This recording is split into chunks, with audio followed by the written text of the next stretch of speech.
And on it, on the back, there's a QR code if you want to donate, which we hope you do. And the thing you got to think about is, in this town, we went to Artist Naples 2 or 3 weeks ago. For $135, I was almost sitting in Fort Myers. And the sheriff character was 20 pounds overweight. And that night ran me about $300. And tonight, focus on what you're going to see, and there's lots more to come for a fourth of that. But on the envelope, it says, leave it here tonight. Because we'd love you to go online, we'd love you to donate with your credit card, but it's better to have it in hand. So we'd ask you to be generous. Most of you are from Naples, so I'm sure you're carrying a lot of cash. So please put it in. We're going to have a large orange bucket from the Home Depot on the way out. Please leave it. But, for the veterans programs, all of this will go towards those programs. And the desire is to expand those because there is a great, great need. And I do encourage you to go out, take a half a day, or go to one of the lunches. They have lunches, they do 2 sessions, almost 500 people. And the food is the least thing they're interested in. It's the connection, it's the friendships that they develop doing it. So it serves a really, really great need, even here in Naples. So please, on the way out, or now, fill it out. Leave what you can if you can't. Find a teenager and ask them how you hit the QR code and how you donate that way. But we'd like to get it tonight because cash is king. About 5 years ago, we had a very successful festival in Clearwater. We had a sellout crowd for our concert, much like tonight. Thank you very much, all of you, for coming.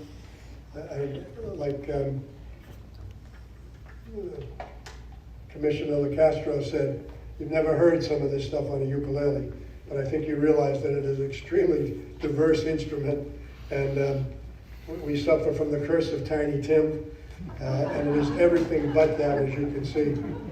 But I happened to have a back operation, and after that they give you all these happy pills.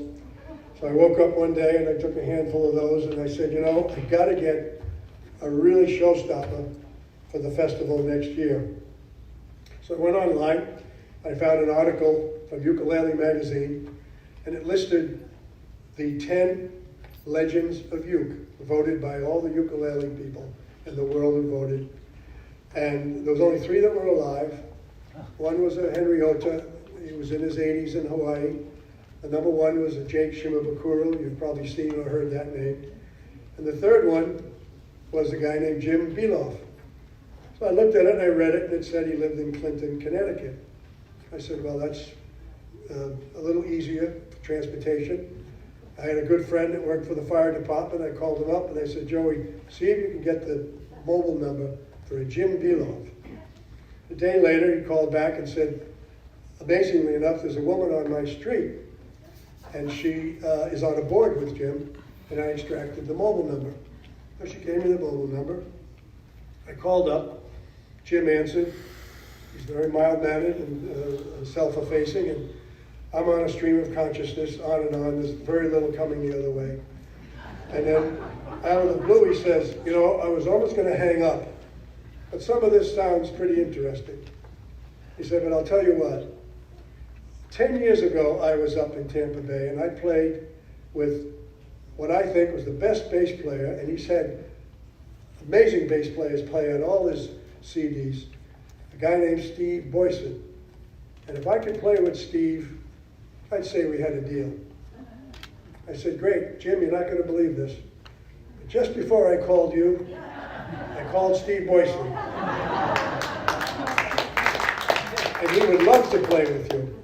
He said, okay, I think we have a deal. We worked out the numbers, hung the phone up, and immediately, and I've never talked to Steve in my life. Immediately I called him, I got him, and I told him the story, and he said, yeah, I'd love to do that. And everyone else was talking that he played with his daughter for years.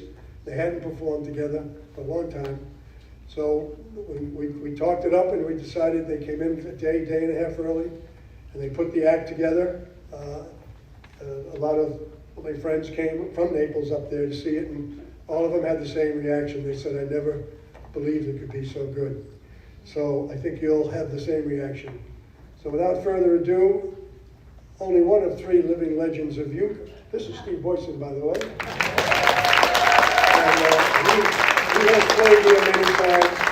If whenever they're looking for a bass player for the symphony or anything else, they call Steve.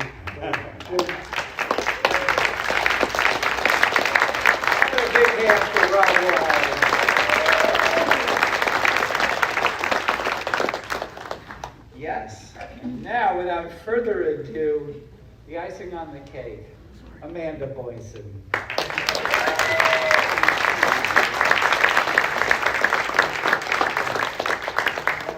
okay. All right. Well.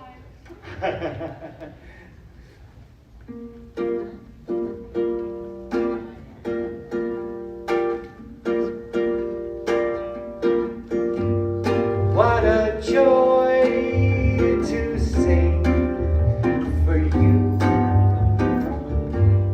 It's my favorite thing to do. It's a privilege to be here. Share a laugh and share a tear. And love is everything. If I'm gonna sing love. Once a storm way out at sea set a course straight for me. Someone said we'd be okay. In the end, it turned away. And life's a mystery. What will be, will be. Sing love. Love is everything. If I'm gonna sing love. It's the be-all and the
hard.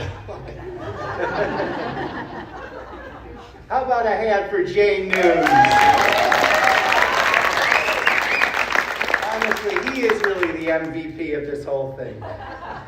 And he's such a wonderful guy. Thank you, Jay, for everything.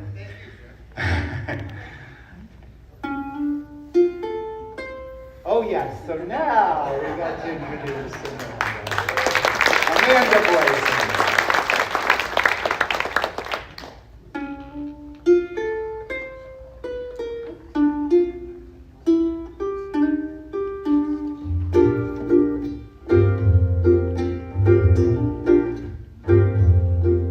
They say you can't play blues on a ukulele,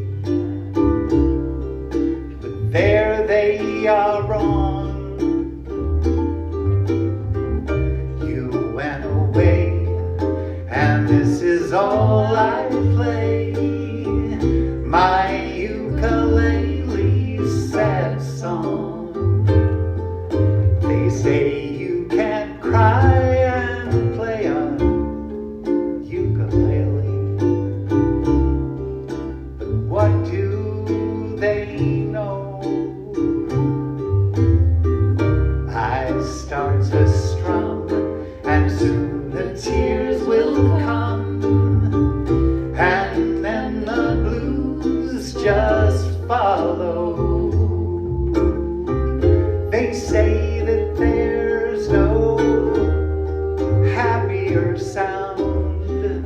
That's not the case when you're not around. They say you can't play blues on a ukulele,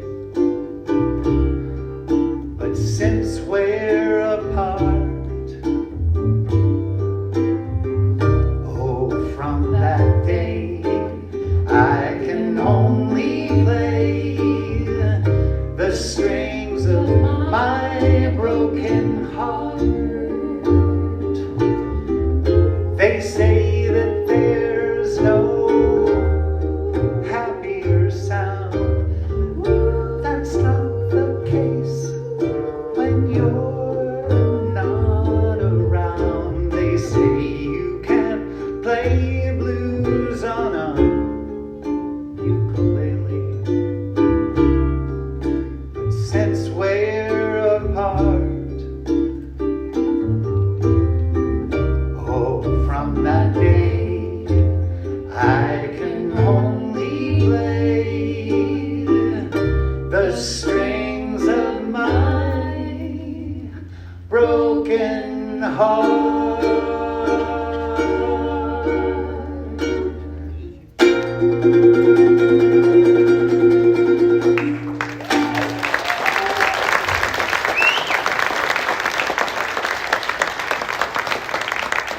Thank you, Amanda Boyson.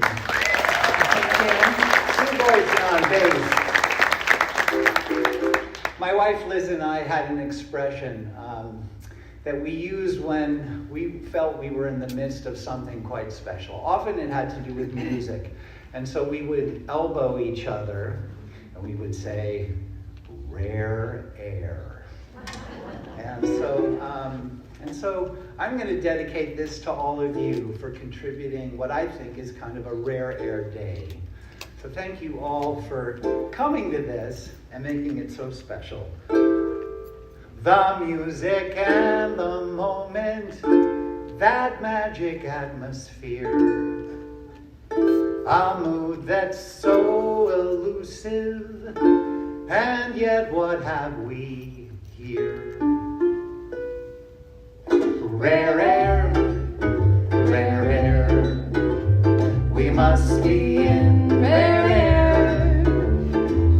Everyone is feeling wow, everything is right now. Rare air, rare air, can happen anywhere.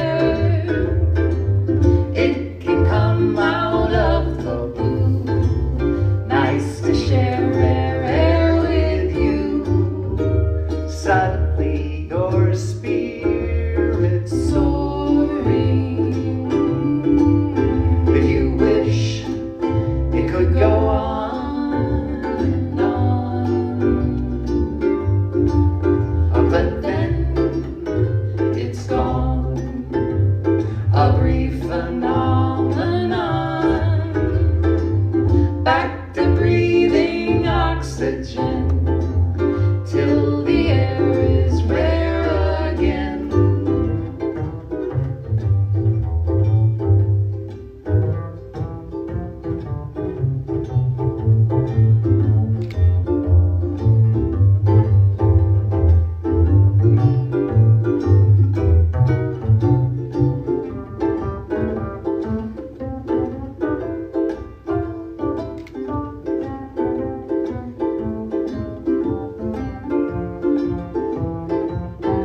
voices. Silent spirit soaring. You wish it could go on and on and on and on and on, but then it's gone. A brief phenomenon, back to breathing oxygen till the air is rare again. How nice to share rare air.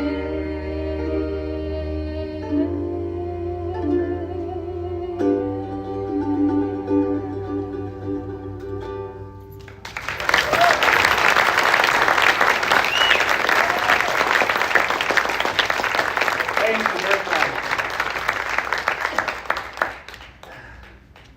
When we got into the ukulele, going back, when did it all start? 1992 was our first songbook, and we were living in Los Angeles. We found the very first uke at the Rose Bowl Flea Market. Any of you out there ever been to the Rose Bowl Flea Market? It's a very special place. It's the second Sunday of every month, so time your trip. And so I found a Martin tenor ukulele on a blanket, and since then I tell people, be careful what you find at a flea market. It can change your life. That purchase set everything in motion. But anyway, we had a dog. We were living in LA, and of course the very LA thing to do with your dog was to take it to a dog park. And of course, it being LA, there were lots of celebrities and all sorts of interesting people with all their interesting dogs, and I couldn't help but write an ode to the dog park.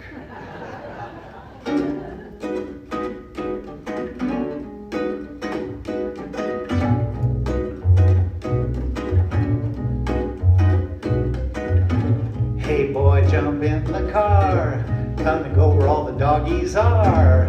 Who knows, you might be a star at a dog park.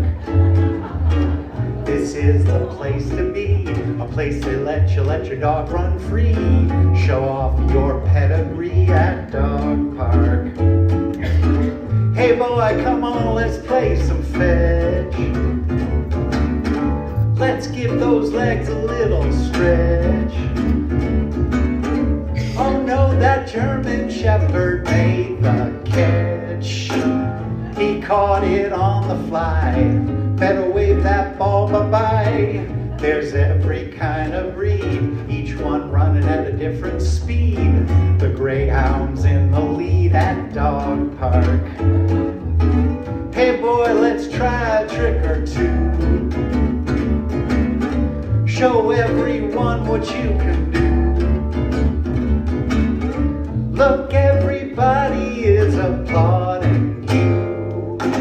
They think that you're so smart. You are a breed apart.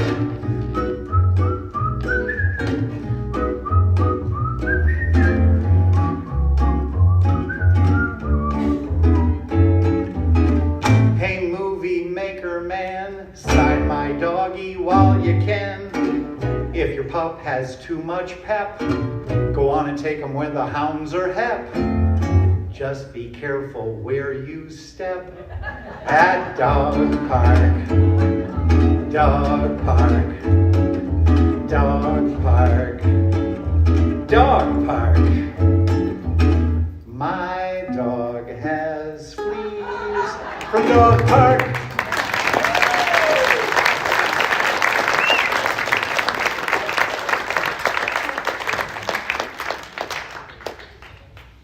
While I was out in Los Angeles, we met some very interesting people. One of whom was the actor William H. Macy, and it was, as it was in so many cases, it was the ukulele that brought us together. Somebody had probably given him a couple of our books, and so he reached out and we got to know each other. And over time, he began to contact me because he knew I wrote songs, and he asked me to write songs sort of on spec. And a couple of these songs ended up in projects that he was involved with.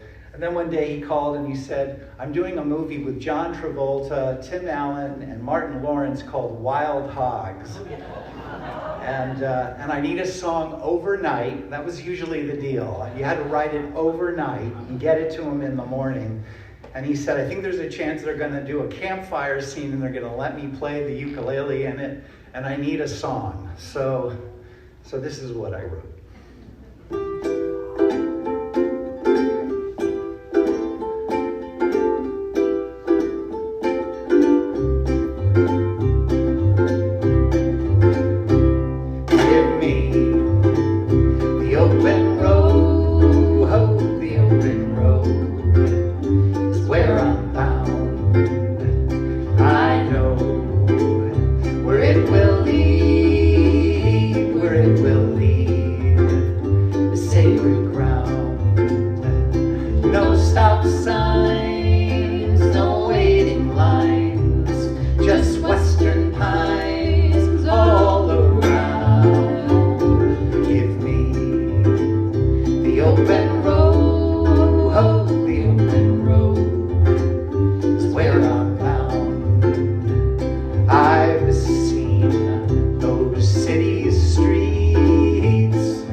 I've got to roam, 'cause the open road will lead me home.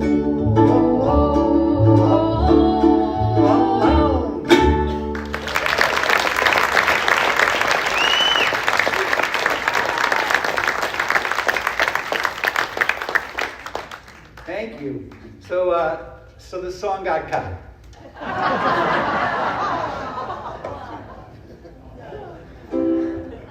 But I wrote it at least, and I get to sing it for you, right?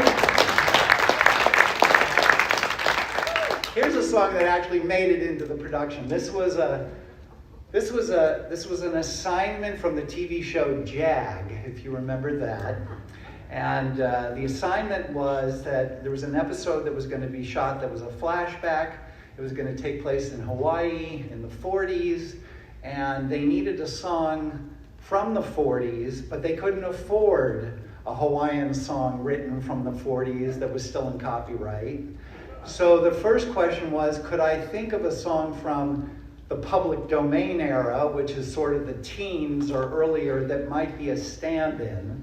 And so I explained to them after doing some research that there really wasn't, because the songwriting in the teens was very different from the songwriting in the 40s. So I finally said, what if I wrote a song that sort of sounded like a song from the 40s? And they said, okay. So this is what I wrote.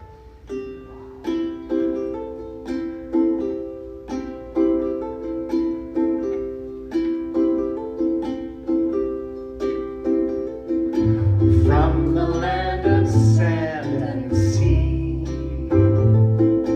I brought home a memory, and it won't stop haunting me. That Hawaiian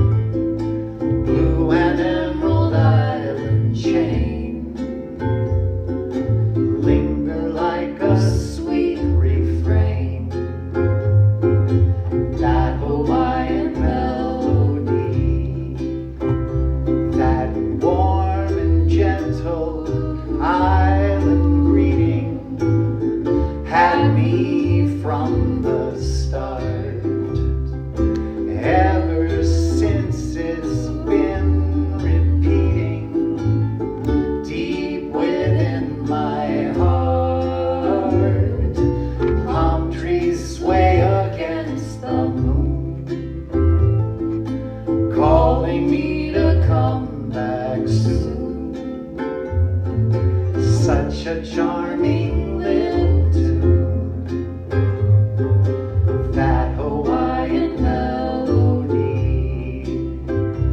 that warm and gentle island greeting, had me from the start. Ever since it's been repeating deep within my heart. Palm trees sway against the moon, calling me to come back soon. Such a charming little tune, that Hawaiian melody, that Hawaiian melody, that Hawaiian melody.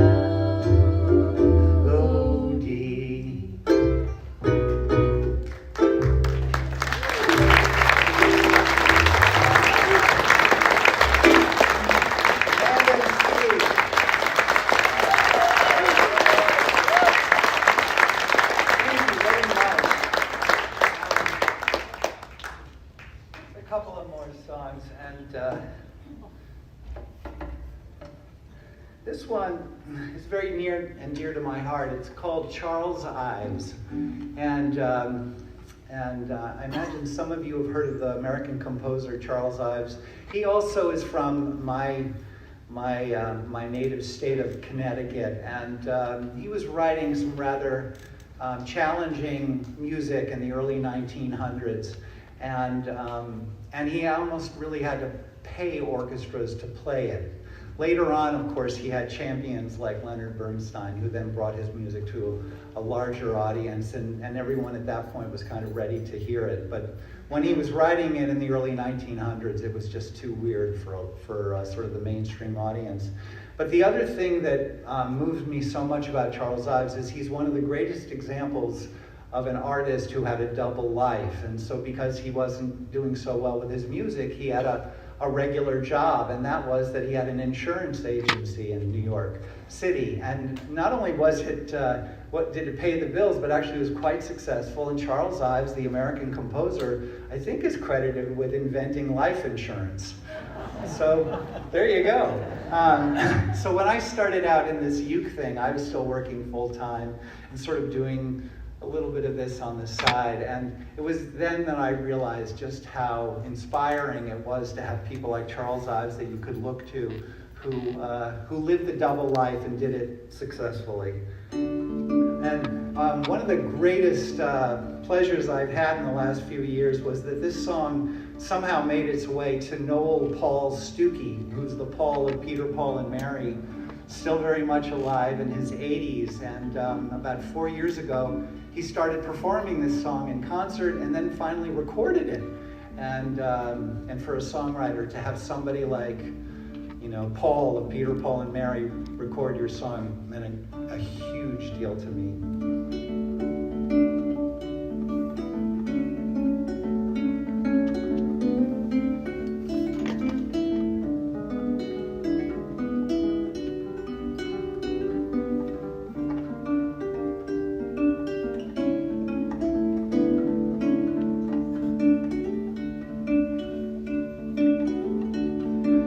He was a man who sold insurance. He was a man who wrote a symphony. He was a man who led two lives.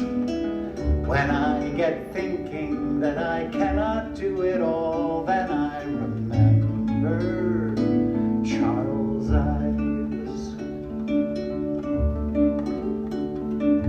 This is a time of great ambition. This is a time of going after dreams after we've done our 9 to 5s. When I get thinking that I cannot do it all, then I remember Charles Ives.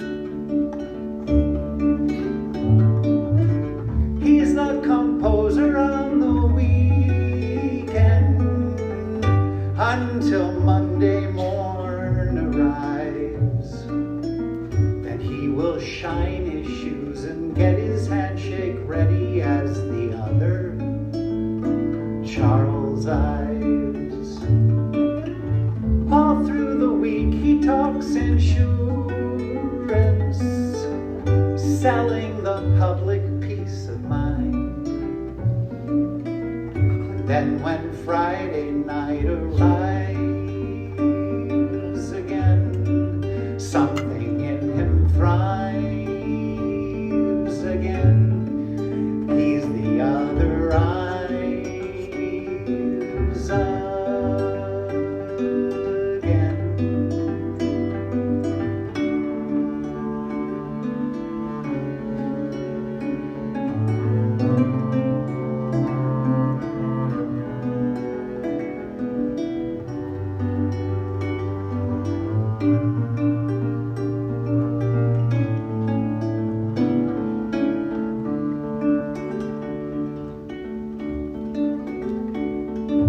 He was a man who sold insurance. He was a man who wrote a symphony. He was a man who led two lives.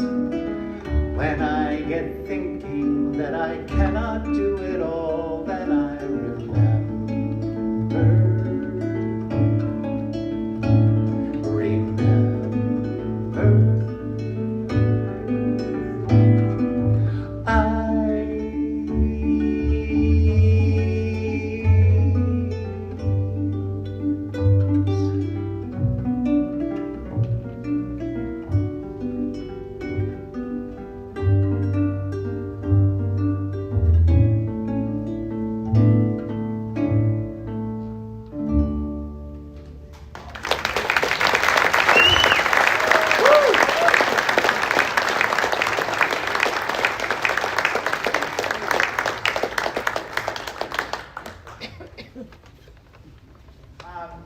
We're going to just take one little break in between, and the Barn Kickers are going to do a song of theirs.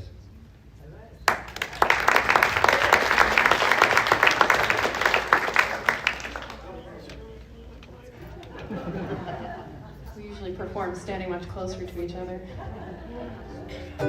Jim, you're driving us apart. This is a song we all Hello. Oh, my goodness. All right. So we are the Barn Kickers. We're father and daughter, in case you don't already know that. And we actually, we're excited to be here, part of Ukulele Festival. We actually started the Tampa Bay Ukulele Festival, or Ukulele Getaway. When was that? 2009, many, many years ago. Many moons ago. So it's exciting to see the festivals growing. And this is a song we'd like to play for you. This is from our second CD that we haven't released yet. We started it in 2010. We're still working on it. You can buy our first CD here, but this song isn't on it, so this is a sneak preview. It's been a sneak preview for about a decade now, but maybe a little longer. But we hope you enjoyed it. It's an original song called It Never Gets Old.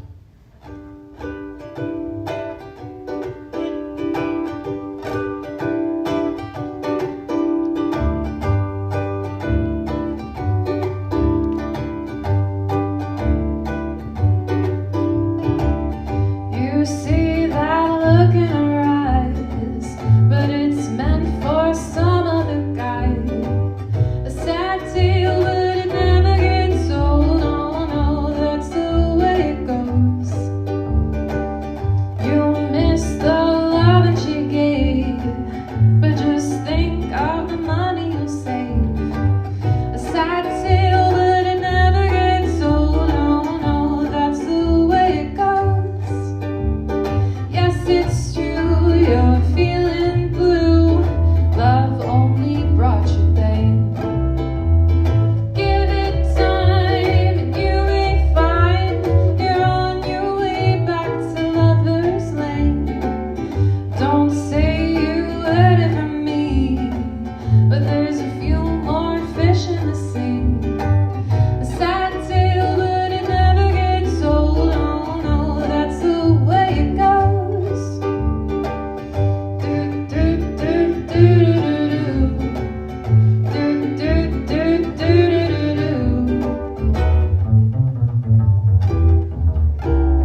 one more song for you with the whole gang, and we really are counting on your singing with us. And just to give you an idea of where we are in the program, after we do this one song, which you're going to sing with us, then the students from the Mason Classical Academy Strings are going to come out, and we're going to close the whole concert with a concerto, a ukulele concerto. All right.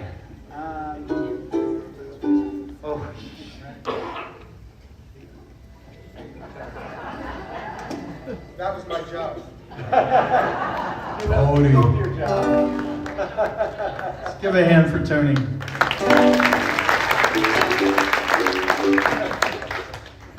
Okay, here we go. You ready?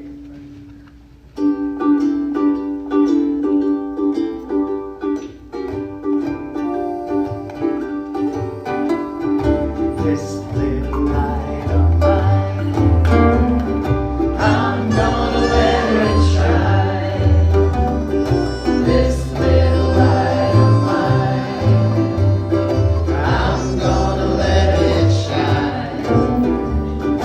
This little light of mine, I'm gonna let it shine. Let it shine, let it shine, let it shine. We've got the light of grace.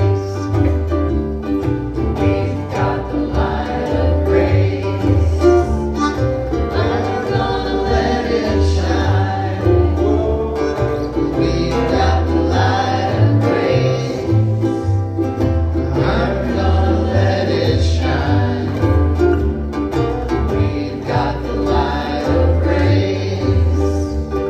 I'm gonna let it shine. Let it shine. Let it shine. Let it shine.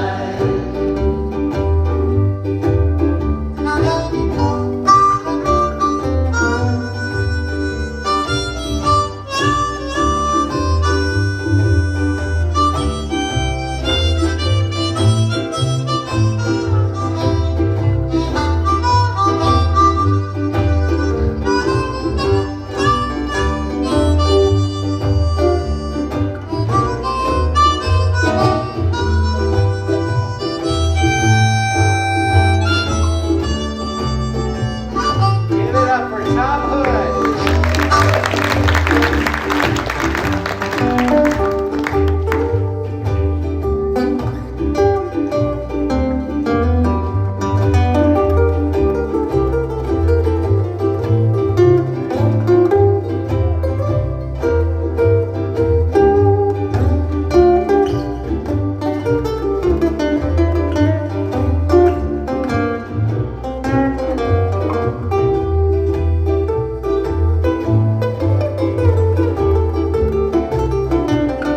Mr. Dave Helm. I've got the light of love. I've got the light of love. I'm gonna let it shine. I've got the light of love. I'm gonna let it shine. I've got the light of love. I'm gonna let it shine. Let it shine. Let it shine. Let it shine. I will bring it way down to the last one. This little light of mine, I'm gonna let it shine. This little light of mine, I'm gonna let it shine. So good. This little light, bring it up. I'm gonna let it shine. Let it shine. Let it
So let me give you just a little history behind this piece. In 1998, They can't hear you from way up here. You're really tall, remember? We went over this earlier. all right, as I was saying. We love them, don't we? As I was saying, in 1998, maybe, I was talking to my old music teacher from high school. And he had taken an interest in this ukulele fascination that my wife and I had. And in the course of a conversation, he told me about what he was up to. He was conducting the high school orchestra and also had started an orchestra in Wallingford, Connecticut. And I mentioned that as far as classical music was concerned, I knew of no concerto or really any classical work that had ever been written for solo ukulele and symphony orchestra. And in that moment, he said, "Good, then I commission you to write one." And so thus began what became known as Uke Can't Be Serious.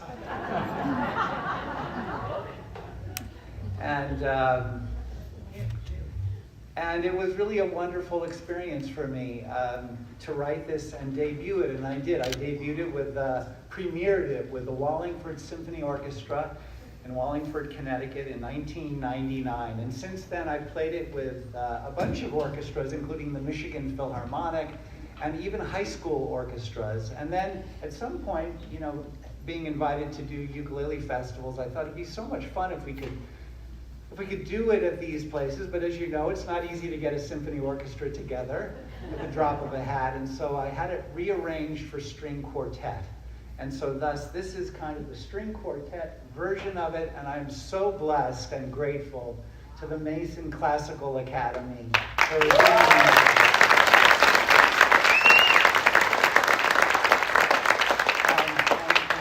one of the really cool things about this whole experience is that Yaro Terashenko, who's a professor there at the school, when Rob was looking for some group to be able to back me up on this, and he reached out to the Mason School and said, would you be interested in doing, I've got this guy coming down who wrote a piece for ukulele and string quartet. And Yaro said, "You mean Jim Beloff?" And so Rob said, "How do you know him?" And Yaro said, "Because I played that piece in the Wallingford Symphony."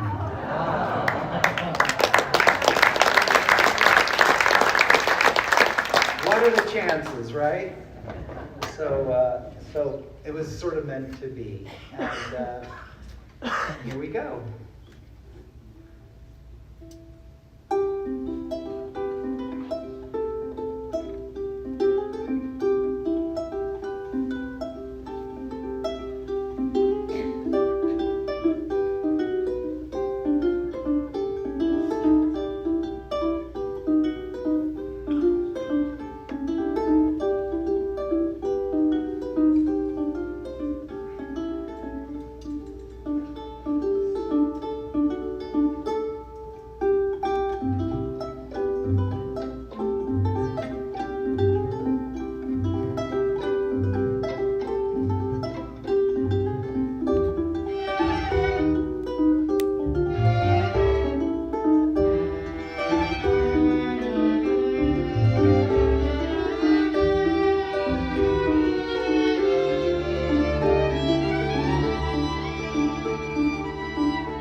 Now we're serious for you. You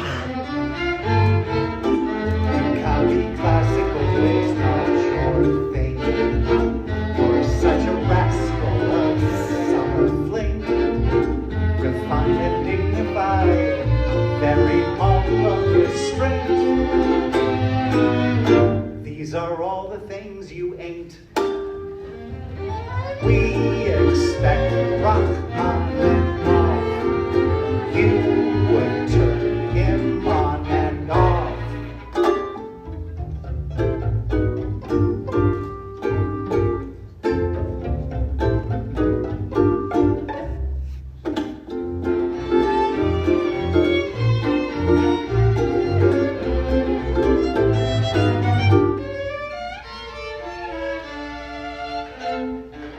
We expect Sid Bailey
I'd be remiss, I must thank particularly Jermaine Toyota, Ryan Weban, and Floormeisters, keeping it real, Judy Meister. They've each sponsored 10 veterans for this evening's performance, and we thank them. I hope you saw the Hawaii Fluid Art. They're over in the Vancouver Mall, and it's an amazing concept. You should see it. You just go in, you use pour paints and Vanderbilt. And the winner of that magnificent piece of art called Home of the Brave, which was done by Hugs players. They just give you different colors and you swish it around and then they lacquer it. It's a phenomenal concept. They do everything from furniture to mugs. Michelle Bowes. Michelle Bowes, you can play the piece of art. That ends our show, and again, thank you so much for coming. I hope you think much more about the ukulele than before you came in. Please remember, pick up your envelopes, and as it says on the envelope, try to leave it here tonight if you could. Thank you. There'll be a bucket on the end. Stay home.